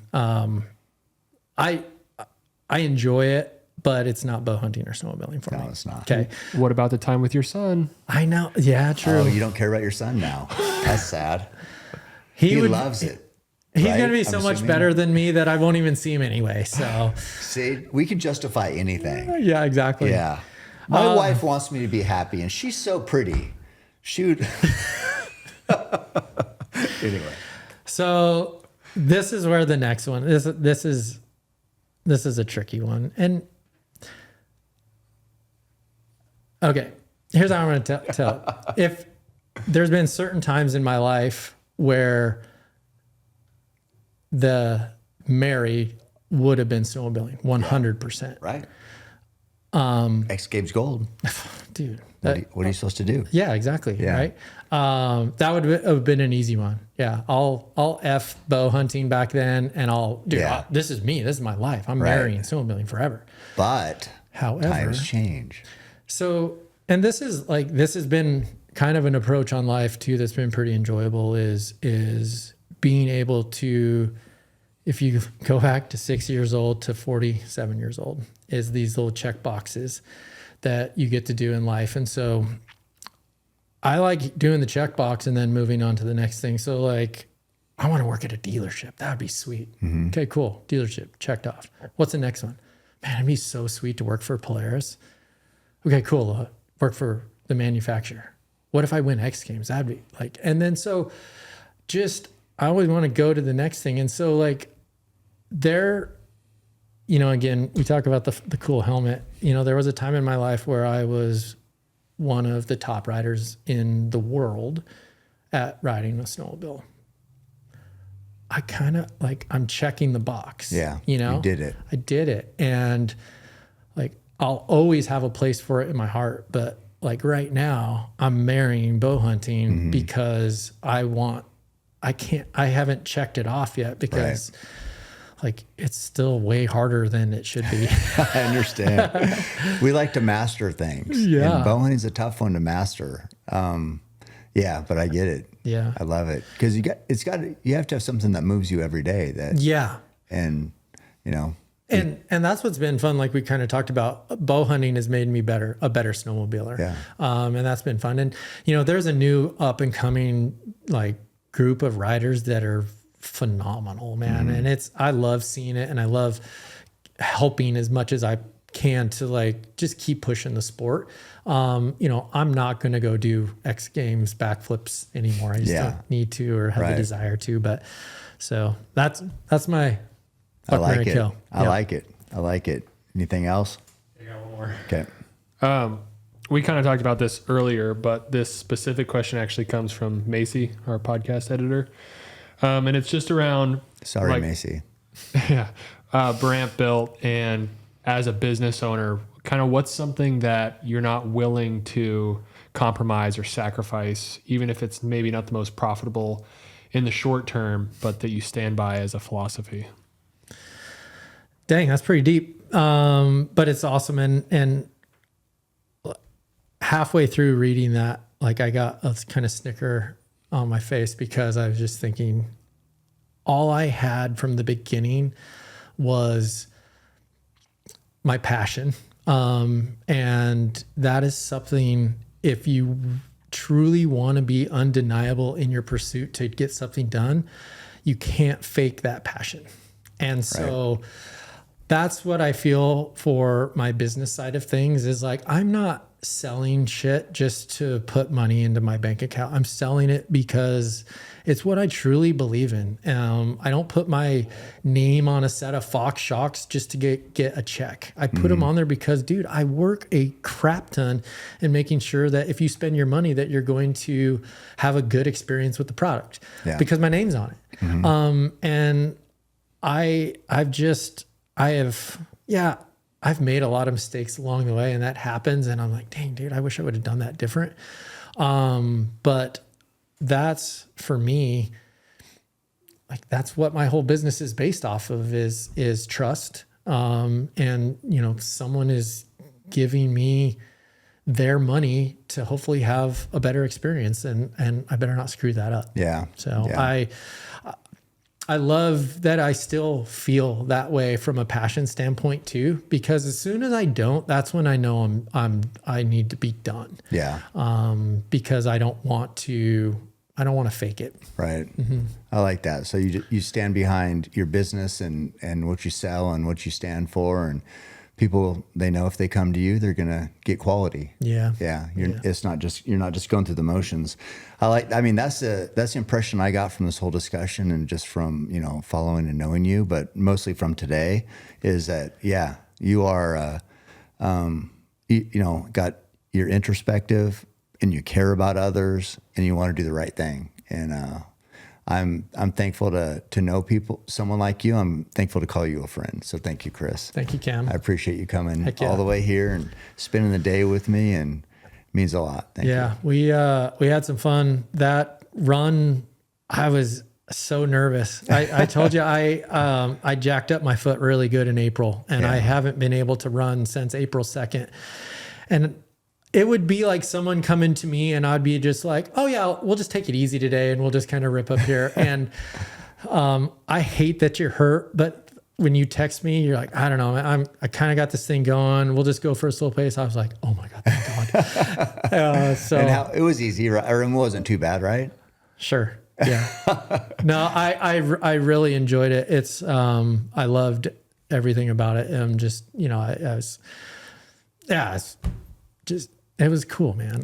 You're a good dude. And that's what's been so enjoyable about, being in this space is meeting guys with like minds, like Brian Barney, and Dan, and Remy, like all those guys are they're salt of the earth, and they're just like us, and when you surround yourself with people like that, it is hard not to be motivated to get shit done. I agree. That's why I have this show, so I can trick people into coming here. Well, I would love to. Yeah, I'm glad I came. I'm glad I survived the run, and all the rest is gravy, dude. You did good. Well, I'm going to have you sign my new helmet here. Deal. All right. Thanks, guys. Keep hammering.